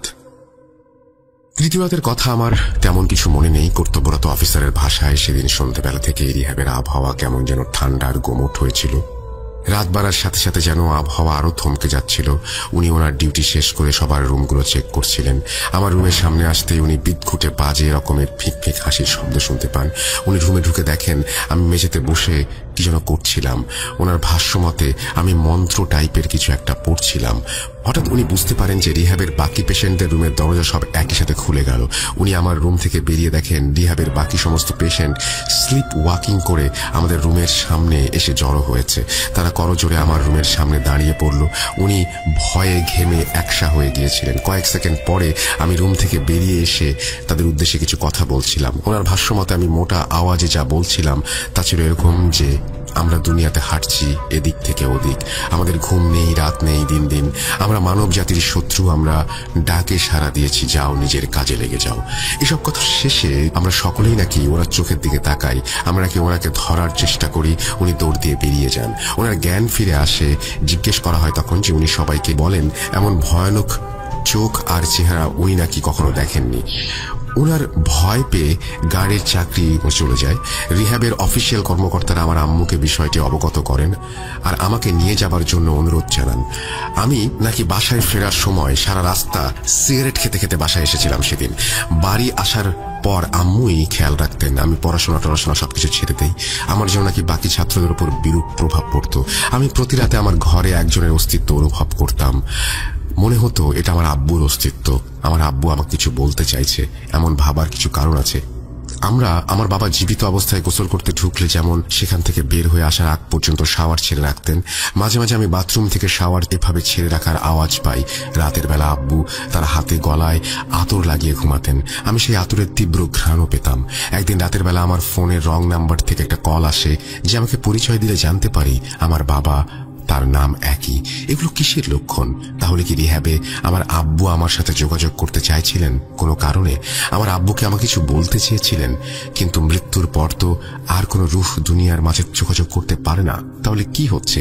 প্রায় দিন রাতের বেলার সময়গুলো আমি মনে মনে অন্যরকম এক ব্যক্তিতে পরিণত হতাম। আব্বুর মতো বারান্দায় গিয়ে সিগারেট খেতাম প্রায় সারা রাত। কথা বলতাম ফিস ফিস করে, ছায়ার হাতে সিগারেট দিতাম শেয়ার করার জন্য। সেই রাতগুলো এমন হতো, সেদিন আমার সন্ধ্যের পর কিছুই মনে থাকতো না, মনে হতো আমি গভীর ঘুমে। আমার আব্বুর ভাবনাও যেন আমার মনকে আরো দুর্বল করে দিয়েছিল। আমি ইন্টারনেট ও বিভিন্ন মাধ্যমে খুঁজতে থাকি কিভাবে রুহের সাথে যোগাযোগ স্থাপন করা যায়। আপনারা ভাবতে পারেন মুসলমান হওয়া সত্ত্বেও কেউ সুস্থ মস্তিষ্কে সব কাজ করতে পারে। আসলে কি জানেন, শয়তান যখন কাউকে ধরে তখন সে হিতাহিত জ্ঞান শূন্য হয়ে যায়। যাই হোক, ইন্টারনেট ও এরকম বিষয় কিছু গ্রুপে আমি যুক্ত হয়ে যাই, বিভিন্ন কাজকর্ম শুরু করি। আমি সবার কথাই পড়ছিলাম আর একটি রাস্তা খুঁজছিলাম। পেন্টাগন, স্পিরিট কলিং, ওয়েজা বোর্ড সবকিছুর সাথেই পরিচিত হয়ে আস্তে আস্তে সব থেকে ভালো উপায় যেটা ছিল সেটা হচ্ছে প্ল্যানচেট বা স্পিরিট কলিং। এইসব কাজের সেশনের জন্য যারা এগুলো কাজ করত মোটামুটি ভালো অঙ্কেরই টাকা নিত তারা। শয়তানের ধোকায় পড়ে আম্মুর আলমারি থেকে টাকা চুরির মতো জঘন্য কাজও আমি করেছিলাম। নিজ শহর বাদ দিয়ে অন্য শহরে গিয়ে আমি এই কাজে অংশ নেই। ওনাদের সাথে পরিচয় ও কথাবার্তার পর্বটা না বলাই থাক। একটা মেয়ে ছিল ওনাদের গ্রুপে, নাম ছিল শামা। দেখতে খুব অদ্ভুত, চোখগুলো ঘন কাজল আর কপালে বড় একটা টিপ, গলায় বিভিন্ন পাথরের মালা। সে নাকি প্রধান মাধ্যম। আমার কাছ থেকে টাকা নিয়ে ওনারা সন্ধ্যাবেলা বসলেন প্ল্যানচেট করতে। আমরা গোল হয়ে একে একে অপরের হাত ধরলাম। ওনারা আমাকে বলেছিলেন যত যাই হোক কাজ শেষ হবার আগে কেউ যেন হাত না ছাড়ি। 5-10 মিনিট পার হতেই রুমের ভেতর থেকে সিগারেটের বাজে গন্ধ আর ধোঁয়ায় ভরে গেল। আব্বুর গায়ের আতরের হালকা গন্ধ আমি পাচ্ছিলাম। হঠাৎ শামা কেমন যেন ওপরের দিকে তাকিয়ে চিৎকার করে উঠল। শামার এই অবস্থা দেখে ওনাদের মাঝে থাকা একজন ব্যক্তি উচ্চ স্বরে কি যেন পড়ছিল। শামার নাক দিয়ে রক্ত গড়িয়ে পড়ছিল। শামা হঠাৎ আমার কানের কাছে এসে ফিসফিস করে বলল, আমাকে ডাকিস কেন? আমি তো তোর সাথে তোর ভেতরেই থাকি। তোর 14 পুরুষের জান নিয়ে যাব বলে কসম করেছি আমি। এই বলে শামা থেমে গেল। আবার হঠাৎ করুণ সুরে আমাকে বলতে লাগলো, কামাল বাবা, মায়ের খেয়াল রাখিস, আমাকে ক্ষমা করে দে বাবা, তোদেরও মরতে হবে। কে আমার বাবা আর কে আমাদের 14 পুরুষকে মেরে ফেলতে চায় আমি কিছুই বুঝতে পারছিলাম না। মানসিক অশান্তি নিতে পারছিলাম না, অজ্ঞান হয়ে যাই। জ্ঞান ফিরতে আমি দেখি একটা রুমে শুয়ে আছি। বেডের সামনে প্ল্যানচেট করা টিম বসে আছে। শামাকে দেখতে পাচ্ছিলাম। আমি উঠে বসতে একজন বলল, আপনি এখান থেকে। এই বলে ওনারা আমাকে টাকা ফেরত দিয়ে তাড়িয়ে দেন। বাসায় ফেরার সময় না ওনাদের কথা মিথ্যা ছিল মানতে পারছি, আর না পারছি সত্যি বলে মানতে। আমার মনে হচ্ছিল আব্বুর মৃত্যুর শোকে আমি যেন মানসিকভাবে অসুস্থ হয়ে পড়েছি। প্ল্যানচেটের মতো কাজ আমি কিভাবে করতে এলাম? বাড়ি ফিরে আম্মুকে সব জানিয়ে দেই। আম্মু একটু শব্দও করেনি। উনি আমাকে বললেন মনোরোগ বিশেষজ্ঞের কাছে নিয়ে যাবেন। আম্মুর কথা মেনে নিলাম। ডাক্তার পরীক্ষা নিরীক্ষা করে বললেন আমার নাকি ঘুম হয় না। আমার ঘুম না হবার ফলে ব্রেইন ঠিক মতো ফাংশন করছে না, তাই নাকি এমন হচ্ছে। আমার আম্মু বললেন আমি তো সপ্তাহে প্রায় 4 থেকে 6 দিন সন্ধ্যায় ঘুমাই আর দুপুরে উঠি। ঘুম কিভাবে হচ্ছে না তাহলে? আমারও মনে হয় আমি সন্ধ্যার পর ঘুমিয়ে থাকি, কিন্তু সকালে সিগারেটের প্যাকেট খালি থাকে, কিভাবে বুঝতে পারি না। ডাক্তার আমাকে কিছু ঘুমের ওষুধ দিলেন, মেডিটেশন করার জন্য বললেন। 1 মাস পর দেখা করতে বললেন। প্রায় 1 সপ্তাহ পার হবার পর একদিন সন্ধ্যার দিকে আমি আমার রুমে শুয়েছিলাম। হঠাৎ আমার বোনের চিৎকার শুনে আমি দৌড়ে আমার বোনের রুমে গিয়ে দেখি আমার আম্মু শূন্যে ভেসে আছেন বিছানা থেকে। ওনার হাত পা কেমন যেন মুষড়ে আছে, মুখ থেকে গ্যাজলা বের হচ্ছে। ভয়ে আমি আমার বোনকে নিয়ে রুম থেকে বের হয়ে আসি। আমার বোনকে ড্রয়িং রুমে রেখে আমি আমার রুমের ভেতরে গিয়ে দেখি আম্মু আয়নার সামনে দাঁড়িয়ে আছেন, একদম স্বাভাবিক। তাহলে কি দেখলাম আমরা? আমার ভাবনা শেষ হবার আগেই আমার আম্মু আমার দিকে তাকালেন, কিন্তু আয়নায় কোনো মুভমেন্ট হলো না। আমি আঁতকে উঠলাম। আয়নার প্রতিবিম্ব আমাকে বলছিল তোর সময় হয়ে আসছে, আর কিছুদিন মরবি তুই। এই বলে আম্মু অজ্ঞান হয়ে যান। আমি আমার বোন মিলে আম্মুর জ্ঞান ফেরালে আম্মু আর কিছুই মনে করতে পারেন না। আমার চাচাকে বিষয়টা জানানো হয়। আমার চাচা আমাকে নিয়ে বাড়ির সামনের মসজিদের ইমাম সাহেবকে দেখান। আমরা শুরু থেকে শেষ পর্যন্ত সবকিছু খুলে বলি। উনি আমাকে বলেন যে উনি এগুলো কাজ করেন না, তবে ওনার পরিচিত একজন হুজুর আছে যিনি এই কাজগুলোর সাথে জড়িত। ইমাম সাহেব আমাদের সেই হুজুরের ঠিকানা দিয়ে চলে যান। আমরা সময় নষ্ট না করে যত দ্রুতই ওনার নিকটে চলে যাই। ওনার বাসা খুঁজে বের করে দরজার পাশে লাগানো কলিং বেলে সুইচ চাপ দেই। একজন মধ্যবয়স্ক লোক এসে দরজা খোলেন। পরনে পাঞ্জাবি আর মাথায় টুপি। হাসি মুখে সালাম দিয়ে আমাকে বলেন, ভাই অপরাধ নেবেন না, আপনি আমার ঘরে ঢুকতে পারবেন না। আপনার সাথের ব্যক্তিবর্গকে আমি ঘরে নিয়ে যাচ্ছি, আপনি বাইরেই অপেক্ষা করুন। আমি কিছুটা বিরক্ত হই, তবুও রাস্তায় দাঁড়িয়ে অপেক্ষা করতে থাকি। প্রায় 1 ঘন্টা পর আমার চাচা বেরিয়ে আসেন আর বলেন এটা কি কালো জাদু, হুজুর কাল আমাদের বাসায় এসে কিছু পরীক্ষা করবেন। পরদিন সন্ধ্যাবেলায় হুজুর এলে আমাদের বাসায় উনি আমাকে বললেন যে আমার বাসায় কোনো জিনের বাস আছে কিনা সেটা আগে উনি পরীক্ষা করবেন। এই পরীক্ষা নাকি মাগরিবের নামাজের পর করতে হবে। উনি আমাদের সাথেই মাগরিবের নামাজ আদায় করলেন। মসজিদ থেকে মাদ্রাসার 3 জন হাফেজ ছাত্র নিয়ে আমাদের বাসায় এলেন। উনি 4টা পানির গাছ নিয়ে আমাদের বাসার ভেতরে 4টা কোনায় রাখলেন। উনি আর ওনার সাথে আসা 3 জন ছাত্র অর্থাৎ মোট 4 জন ছাত্র 4 কোনায় বসে পড়লেন। ওনারা সবাই একটা সুতো একসাথে ধরে রেখেছিলেন। অনেক সময় ধরে ওনারা নাকি কি পড়লেন মনে মনে আর পানিতে দম করলেন। পানিতে দম করার সাথে সাথে আমার আম্মুর রুম থেকে কোনো ভারী বস্তু পড়ে যাওয়ার আওয়াজ পাই আমরা। রুমে গিয়ে দেখি ড্রেসিং টেবিল উল্টে পড়ে আছে, আয়না ভেঙে টুকরো টুকরো হয়ে গেছে। আমার আম্মু আমার বোনকে ধরে বিছানায় জড়সড় হয়ে বসে আছেন। আমার আম্মু বা আমার বোন কারো পক্ষে ওই ড্রেসিং টেবিল উল্টে ফেলা সম্ভব নয়। কাঁঠাল কাঠের ড্রেসিং টেবিল।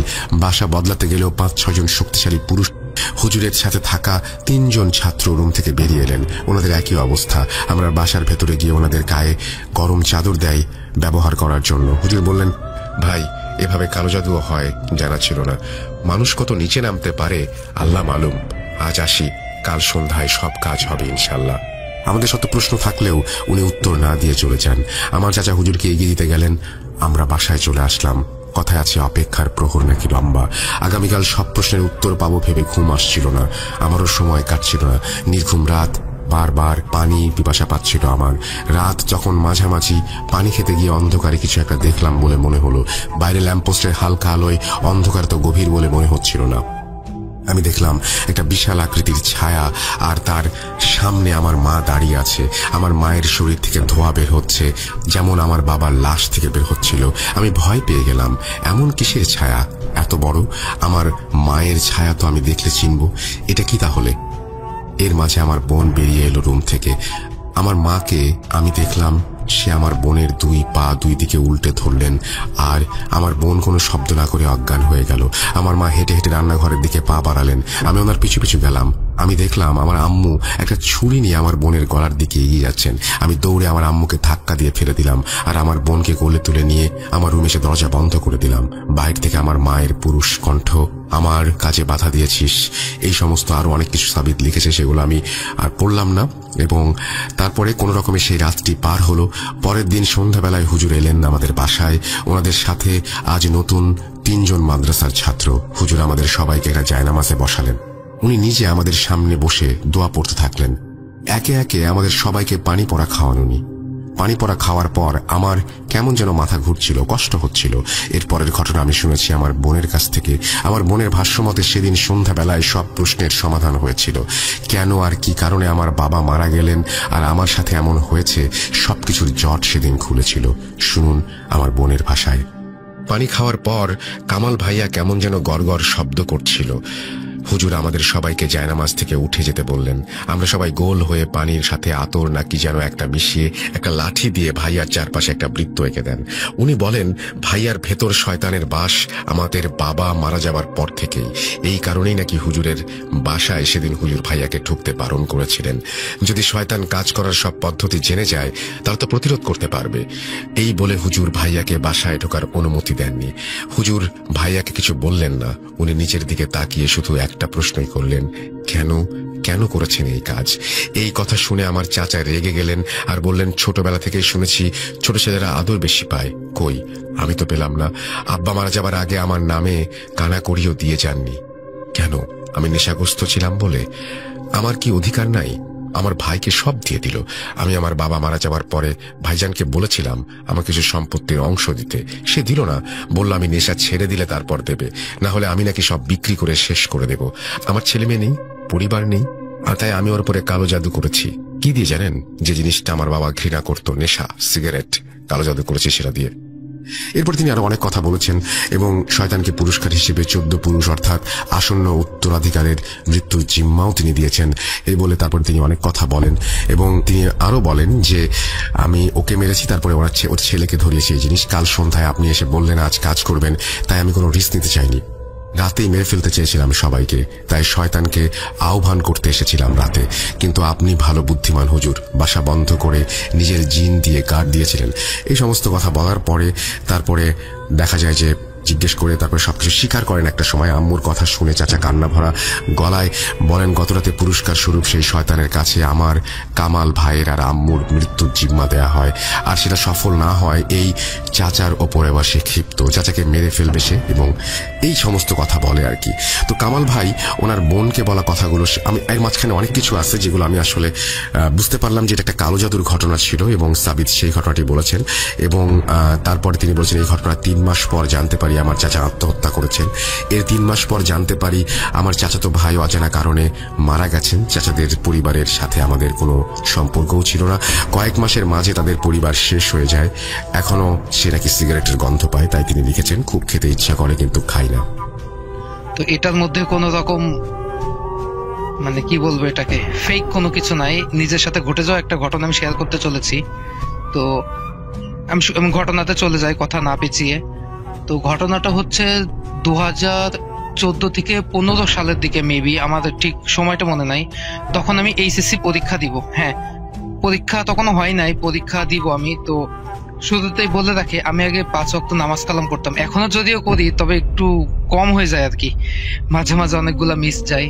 তো যাই হোক, আগে 5 ওয়াক্ত নামাজ কালাম পড়তাম।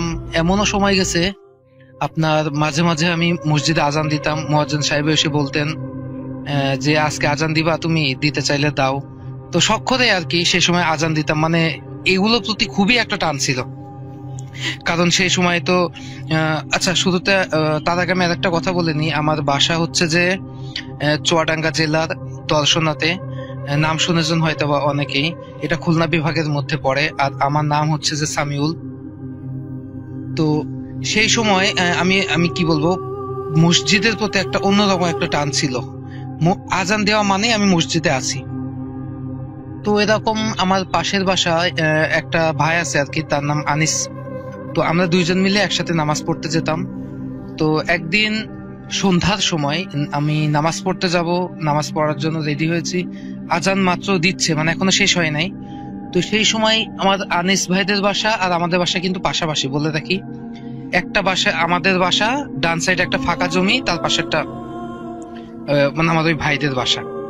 আর তো আনিস ভাইকে ডাকতে যাই, তো ওনাকে গিয়ে দেখি যে উনি বাসায় নাই। তো আমি ভাবলাম তাহলে একাই আমি নামাজ পড়ে আসি। সেই সময় আব্বু বললো যে চলো আমিও যাবো নামাজ পড়তে। আব্বু চলে এসেছিল সেদিন বাসায় তাড়াতাড়ি।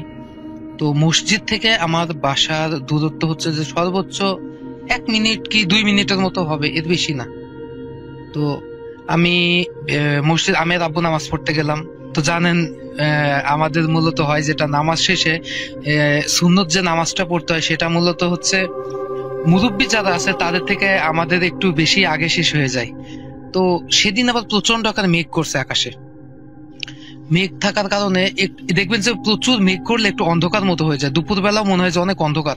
তো মাগরিবের সময় তো গরমকাল, সেটা ছিল গরমকাল, তো একটু অন্ধকার মতো হয়ে যায়। তো আমি মসজিদ থেকে বের হয়েই মানে কেমন একটা লাগে আমার, মানে ওই দিন কেমন একটা ভয় ভয় মতো লাগতেছে, হঠাৎ করেই কেন জানি একটু ভয় পাইতেছি। যদিও বাসা আর আমার বাসায় যাইতে হলে মসজিদ থেকে একটা ঈদগাহ আছে, ঈদগাহ পাশে দিয়ে একটা রাস্তা, এক পাশে বাড়ি আর এক পাশে ঈদগাহ। আর আমার বাসায় যাওয়ার সময় একটা মোড় ঘুরতে হয়, মোড় ঘুরেই প্রথম বাসা হচ্ছে আনিস ভাইদের, দ্বিতীয় বাসা হচ্ছে আমার। আর আনিস ভাইদের বাসার ওখানে আছে একটা বেল গাছ, একটা লেবু গাছ, আর ওই যে ঈদগাহ বললাম। তো যাইতে যাইতে ওই যে আনিস ভাইদের বাসায় আসার আগে, মানে ঈদগাহ যেখান থেকে শুরু হয়েছে ওখান থেকে আমি এত পরিমাণ হঠাৎ করে ভয় পেয়ে যাই, যেন মনে হচ্ছে যে আমার পা চলতেছে না।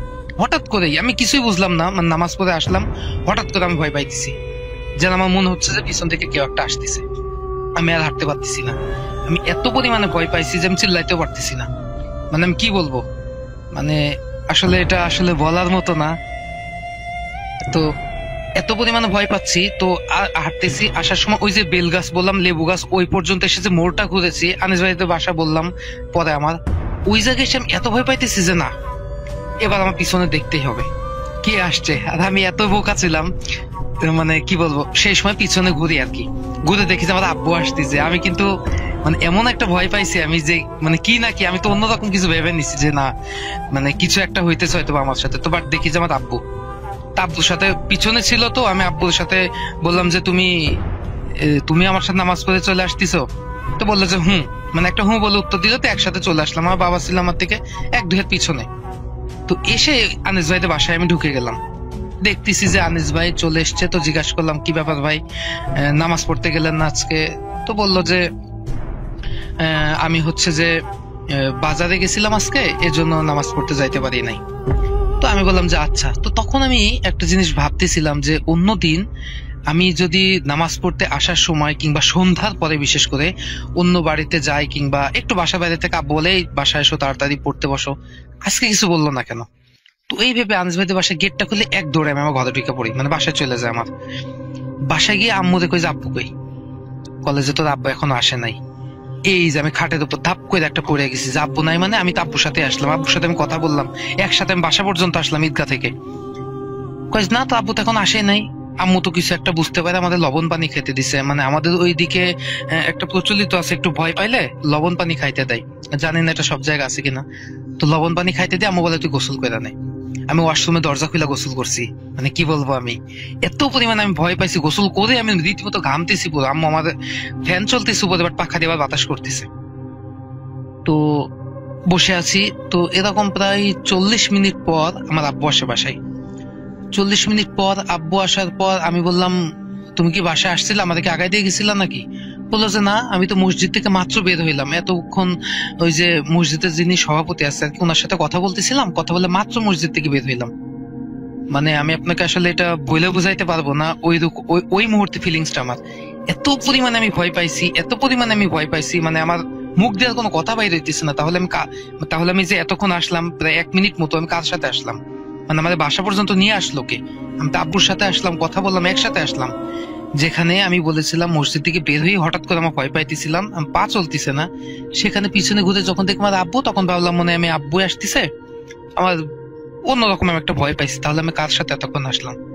আব্বুলা রে তুমি ভুল দেখছো এটা সেটা। আমি বললাম যে না, আমি কথা বললাম, তাহলে কথা উত্তর কেন দিল? তো ওই রুম থেকে আমার নানু ছিল সেদিন আমার বাসায়, আমার রুমে আসি। তো আম্মু আর কি আব্বুরে কিছু বলতে না করলো, মানে তারাও তো কিছু একটা হয়তো বুঝতে পারছে বাট আমাদের কিছু বুঝতে দিল না। এখন আমি রাসেল ভাই কি বলবো, এক সময় আমি আর কি যখন ভূত এফএম ছিল আপনার, তখন একটা গল্প শুনেছিলাম, একজন এমন একটা গল্প বলছিল যে উনি রাস্তা দিয়ে আসার সময় খুব ভয় পাইছিল, খুব ভয় পাওয়ার পর রাত্রে এসে গোসল করে যখন উনি ঘুমাইছে উনি নাকি মারা যায় ওই রাতে। তো এই একটা ঘটনা শুনছিলাম, এখন ওই মুহূর্তে আমি গোসল করার পর ঘুমাই দেখে আমার ওই কথাটা মনে পড়ে গেছে, যা এই বুঝে আমি মারা যাবো, কারণ ওই যে ভয় পাইলে নাকি মানুষ মারা যায়। তখন আমি মানে নিয়মিত ভূত এফএম শুনতাম আর কি। তো ওই রাতে আমি ঘুমাইতে পারি না, যত রকমের দোয়া দরুদ আছে মানে পড়ে খাটে চারিপাশ ফু দিয়ে আবার শুচ্ছে। নানু ছিল সেদিন আমার সাথে। মানে গল্পটা আর কি ছোট, বাট এটাই আমার মূলত ঘটনা ছিল। অনেকের হয়তো বা ভালো লাগবে না, আর আমি ওইভাবে গুছিয়েও বলতে পারলাম না, বাট গল্পটা একদম সত্য গল্প, এটা আমার নিজের সাথে ঘটে যাওয়া গল্প। আর একটা ছোট গল্প বলি, গল্প না মূলত এগুলো আসলে ঘটনা। সেটা হচ্ছে যে আমি কোরআন শরীফ পড়তাম, আমি বলেছি আপনাকে যে আমি আগে মসজিদ ছাড়া কিছু বুঝতাম না, যদি এখনো মানে ওই সময়টা আর কি হয়ে ওঠে না, বাট নামাজ কালাম পড়ি আল্লাহ রহমতে ইনশাল্লাহ। তো সকালে আমার আরেকটা ভাই আছে, ওনার নাম হচ্ছে যে সোহান। তো আমি আর ও হচ্ছে যে ফজরে নামাজ পড়ার পর মসজিদে কোরআন শরীফ পড়তাম সকাল পর্যন্ত, এই 6টা পর্যন্ত পড়ে তারপর বাসায় চলে এসে পড়তে যাইতাম। তো কোরআন শরীফ পড়তেছি মসজিদের বারান্দায়, দেখবেন যে মসজিদের তো 2টা অংশ থাকে, একটা ভিতরে পাট একটা বাহিরে। তো বাহিরে 2জন দরজার 2 পাশে নামাজ পড়তেছি, মানে মাঝখান থেকে তো মসজিদে ঢুকতে হয়। তো আমি লেফট সাইডে আছি, ও হলো রাইট সাইডে আছে। তো নামাজ পড়তে পড়তে মানে কোরআন শরীফ পড়তে পড়তে হঠাৎ করে কেন জানি মানে রুকু শেষ হয় নাই, বাট পড়তে পড়তে কেন জানি আমার চোখ বাইরের দিকে চলে যায়। আর বাইরের দিকে চলে যায়, ওখানে যায় তখন দেখি যে আমার সামনে থেকে কি একটা চলে গেল, মানে আমি কি বলবো আর কি। দেন আবার কোরআন শরীফ পড়তেছি, হঠাৎ করে দেখি ডান দিকে চোখ চলে যায়, জানালার দিকে কি একজন চলে যাচ্ছে। মানে আমি এটা স্পষ্ট ফিল করতে পারতাম ওই ঘটনার পর। ওই যেদিন বললাম যে আমি ভয় পাইছি, এটা তার পরের ঘটনা। এরকম প্রায় 2 দিন 3 দিন 4 দিন হয়, তারপর থেকে আমার আর কি সকালে অত সকালে আমার কোরআন শরীফ পড়া আসলে খুব ভয় করতো। পরে ওটা চেঞ্জ করে আমরা পরে দুপুরে নামাজের পর পড়তাম আর কি। তো এই ছিল রাসেল ভাই আমার ঘটনা। যদি ঘটনাটা ভালো লাগে অবশ্যই শোনাবেন, আর এরকম আরো কয়েকটা ঘটনা আছে, আমি অন্য আরেকদিন শোনাবো। আজকে এতটুকুই, বাট জানি না ঘটনাটা কেমন হয়েছে, অন্যদের মধ্যে এত ভয়ঙ্কর কিংবা অন্য কোনো রকম কিছু না, বাট আমার ক্ষেত্রে এটা আমার অনেক ভয়ের একটা ঘটনা। প্লাস মানে কি বলবো, ওই ঘটনাগুলো মনে পড়লে এখন যেমন ভয় পাই, তেমন কিছু কিছু জিনিস ভেবে খুব হাসিও পাই। টোকাতে কিন্তু সেদিন কপালে তার তাল ছিল না। কেউ তার আগে তা নিয়ে গেছে। ভীষণ রাগে গজ গজ করতে করতে সে বাড়ির দিকে রওনা দিল। রাসেল ভাই, তাল গাছটা ছিল অনেকটা মন্দিরের পাশে, আর তার চারদিকে ছিল ঘন জঙ্গল। তো যখন সে রওনা দিল, হঠাৎ জঙ্গলের ভিতর থেকে কেউ একজন পরপর 3 বার তার নাম ধরে ডাক দিল। রাসেল ভাই, যে কোনো মানুষে ভয় পেয়ে যাবে যে আশেপাশে এত জঙ্গল থাকার পর রাত 4টা বাজে কেউ যদি ডাক দেয়, অথবা কেউ ডাক দিলে অবশ্যই ভয়ের কথা। যেহেতু সে প্রচন্ড সাহসী, সে সাড়া না দিয়ে বাড়ি চলে গেল। কিন্তু তারপর থেকে তার মনে হয় কেউ তার উপরে সবসময় নজর রাখছে।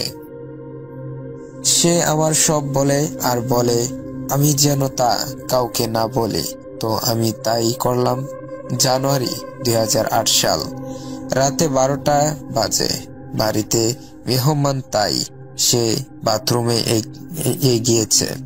তো বাথরুমে সেরে সে বাইরে এলো।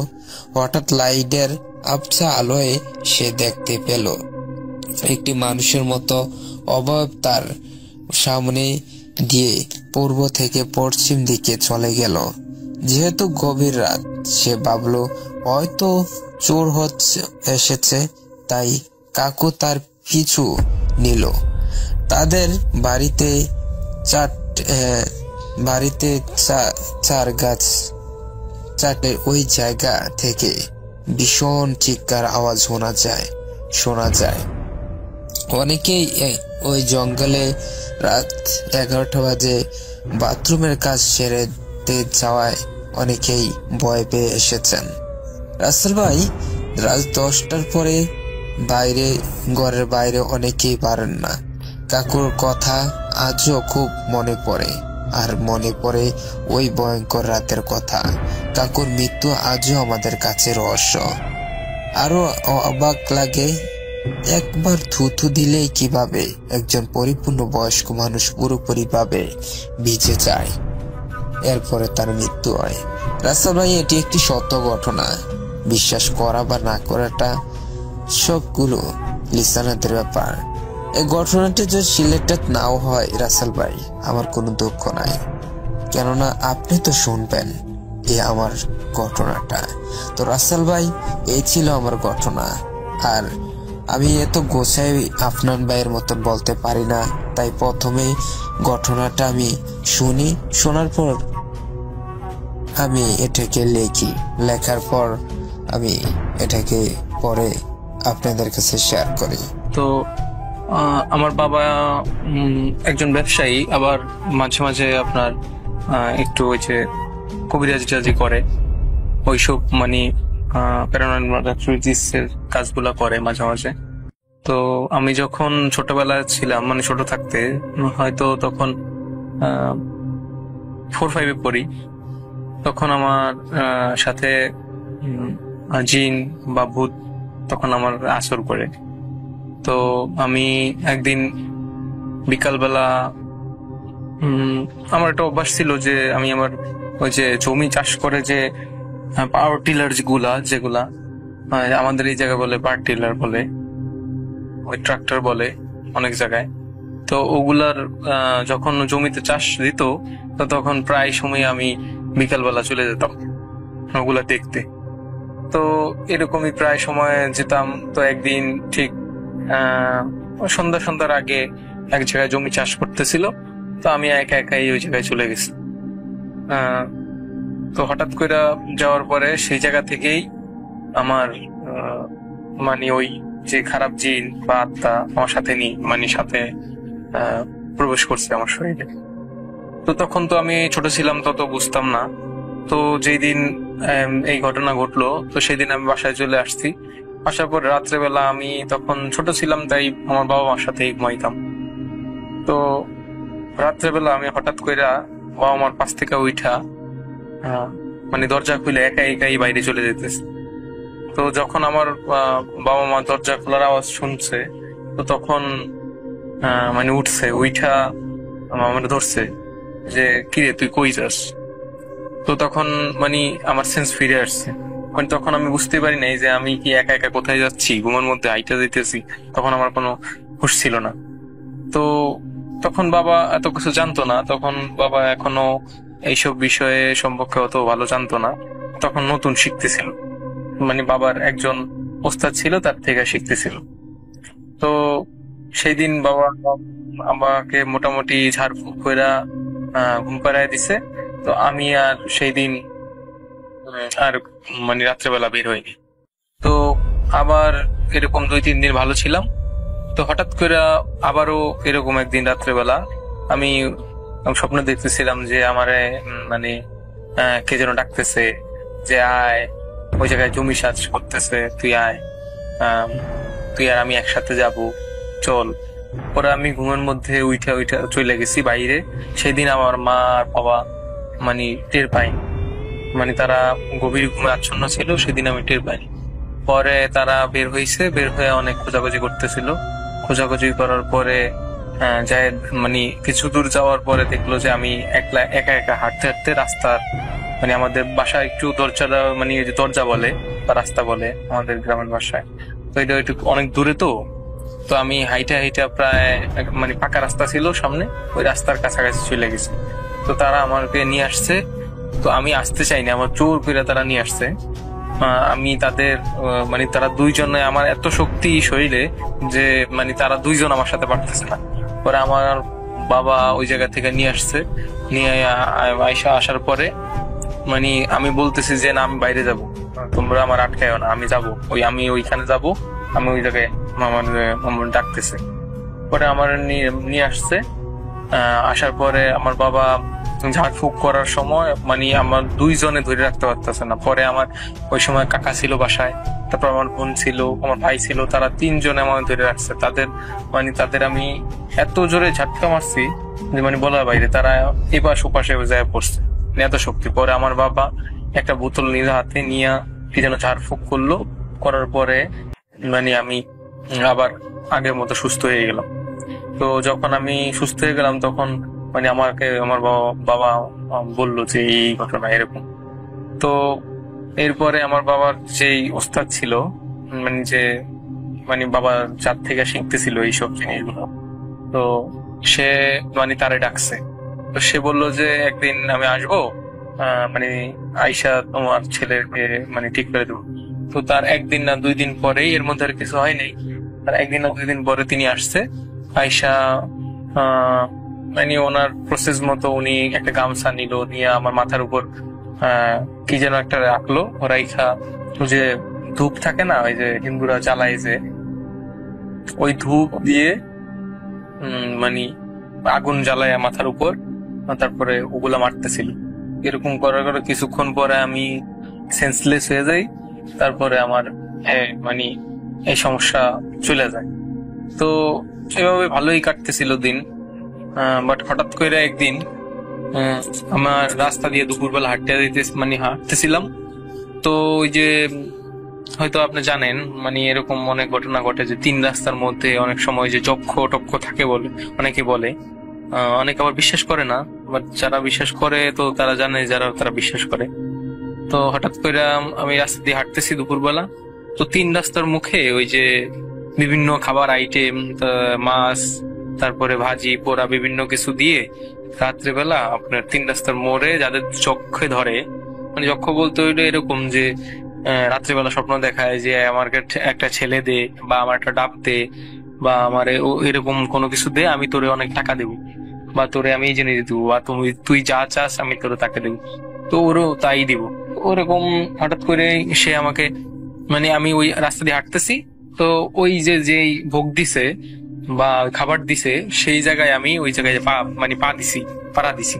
তো দেওয়ার পরে ওই জায়গা থেকে সে আমার মানে সাথে নিছে, মানে আমার লগ নিছে, আমার মধ্যে সে প্রবেশ করছে। তো সেই দিন রাত্রেবেলা থেকে আমি স্বপ্ন দেখা শুরু করলাম যে একটা লোক আমার গলা টিপে ধরে রাত্রেবেলা আইসা, মানে আমি অনেক ছাড়ানোর চেষ্টা করি কিন্তু সে আমার ছাড়ে না, সে আমার ছাড়তেছে না। আমি যত আমার মা বাবাকে ডাকতে চেষ্টা করি বা আমার সৃষ্টিকর্তার নাম নেওয়ার চেষ্টা করি, কিন্তু আমি কিছুতেই পারি না। তো আমি ছোটবেলায় থেকেই মানে একা ঘুমানো অভ্যাস, তেমন মানে দুইজন আমি কেউ পাশে থাকলে আমি ঘুমাইতে পারতাম না। যখন একটু আমি বড় হয়েছি তখনকার থেকেই, তো যখন একটু বড় হয়েছি তখন আমার ভাই আমার সাথে ঘুমাইতো। তো আবার বেশি অংশ টাইমে একা থাকতাম, তো মাঝে মাঝে আবারও ঘুমাইতো। হঠাৎ করে যখন ওর গার সাথে আমার পা মানে বাইতে গেছে, তখন আমি লাফ দিয়ে উঠছি। ওঠার পরে মানে প্রচুর ঘামাইতেছি। তো ঘামানোর পরে আমি মানে গলায় হাত দিয়ে দেখতেছি যে আসলে কিছু হয়েছে কিনা। পরে আমার ভাই আমার দেখলো যে আমার গলা লাল হয়ে গেছে। পরে সেদিন রাত্রেবেলা আমি ভয়ে আমার মানে আমার মা বাবার সাথে আবার চাই ঘুমাইলাম। পরে বাবা মার সাথে ঘুমানোর পরে আর আমার এরকম হয় নাই। তো এইরকম ভাবে 2-3 দিন গেছে। পরে আমার দাদাই আমার সাথে ঘুমাইতো, আর আমার একা ঘুমাইতে দিত না। তো হঠাৎ করে আবার একদিন আমি একা ঘুমাইলাম রাসেল ভাই। তো ঘুমানোর পরে আবারও আমি একই স্বপ্ন দেখতেছি। তো দেখার পরে আমি যত চিল্লা চেঁচামেচি করতেছিলাম, আমার কিছুতেই কোনো কিছু হইতেছে না, মানে আমি পারতেছিলাম না। উনি মানে বলতেছে যে আজকে তোকে মেরেই ফেলবো, এরকম বলতেছে। আমার গলা টিপে দিচ্ছে বুকের উপর উঠা, আমার মানে দম বন্ধ হয়ে যেত, আমার ঘামায়া অস্থির করে ফেলছে। পরে আমি লাফ দিয়ে উঠে গেছি আর মা বাবা মানে চলে আসছে আমার চিৎকারের শব্দ শুনে। আইসা বলে যে কি হয়েছে। পরে মানে তারা দেখতেছে যে আমি ঘামাইছি, এরকম সেই দিনের মতো আবারও ওই গলার দাগ। পরে আমার বাবা মানে তখনও তো ভালো কিছু জানতো না। পরে সে মানে তার যে ওস্তাদ, তার থেকে পরামর্শ নিয়ে তাকে ডাইকে আইনা সে বললো যে বিভিন্ন খাবার আইটেম সে বলে দিছে যে অমুক অমুক জায়গায় যায়া কলা পাতায় কইরা বিভিন্ন খাবার আইটেম, মাছ টাছ, তারপরে সবজি ভাজি টাজি এগুলা দিয়া, ধূপবাতি, তারপরে আগরবাতি, মোমবাতি এগুলা দিয়া 3 রাস্তার মোড়ের মধ্যে ওগুলা দিয়ে আসতে। পরে রাসেল ভাই মানে বললো যে দিয়ে আসবে, কিন্তু পিছনের দিকে তাকানো যাবে না, কুকুর ডাকবে, বিভিন্ন কিছু ডাকবে, কিন্তু ওগুলা তাকানো যাবে না। পরে রাসেল ভাই মানে আমার বাবা আর আমার ভাই তার কিছু 2-1 দিন পরেই ওগুলা দিয়ে আসলো। দিয়ে আসার পরে মানে তার আর পিছন ফিরে তাকায় নাই। তো আমার ভাই যা বললো যে ওইটা দিয়ে আসার পরে মানে দেখলো যে সামনে মানে কিছুই দেখতেছে না, পূর্ণিমার রাত্র, অথচ সামনে কিছুই দেখতেছে না, মানে অন্ধকারের মতো হয়ে গেছে। তারপরে কুকুর ডাকতেছে, তারপরে তাদের পিছনের থেকে ডাকতেছে যে আয় তোরাও খা, এইসব এগুলা বলতেছিল। কিন্তু তারপরেও মানে তারা আর পিছনে ফিরে তাকায় নাই। বাবা মানে না বলাতে আর সে আমার ভাই তাকায় নাই। তারা 2জন চলে আসছে ওই জায়গা থেকে। তার কিছুদিন পর থেকে আর আমি ওইসব স্বপ্ন দেখি না। তারপর সুস্থ হয়ে গেলাম। তো এই ছিল আমার ঘটনা ভাই। আমি অত সুন্দর করে বলতে পারি নাই, বাট আমি চাই যে আপনি আমার ঘটনাটা সুন্দর করে উপস্থাপন করেন। মানে পরবর্তীতে আরো কয়েকটা ঘটনা আছে, যেহেতু আমার বাবা ওই তান্ত্রিক মানে মোটামুটি এইসব কাজ করে। তো আমি নিজে চোখে মানে নিজে সামনাসামনি অনেক ঘটনা দেখছি যে বাবার কাছে আসছে অনেক লোক সুস্থ হইতে, এইভাবে মানে ধরছে বিভিন্ন, এখনো আসে। আমার বাবা এখনো এইসব কাজ করে, বাট আমি বাড়ি থাকি না, তো ওই জন্য আর কি একটা চাকরির কারণে দূরে থাকি, যার কারণে আমার এইসব ঘটনাগুলা মানে এখন আর দেখি না। বাট যখন বাড়ি থাকতাম তখন এরকম আরো অনেক ঘটনা দেখছি, আরো এরকম ঘটনা আছে। এরপরও আমি একদিন নিজেও দেখছি, আমার সাথেও আরো ঘটনা ঘটছে। তো আমি চাই যদি আপনি এই ঘটনাটা সুন্দর করে গুছায় মানে বলেন, তো পরবর্তীতে আমি আবার ঘটনা আপনাকে পাঠাবো।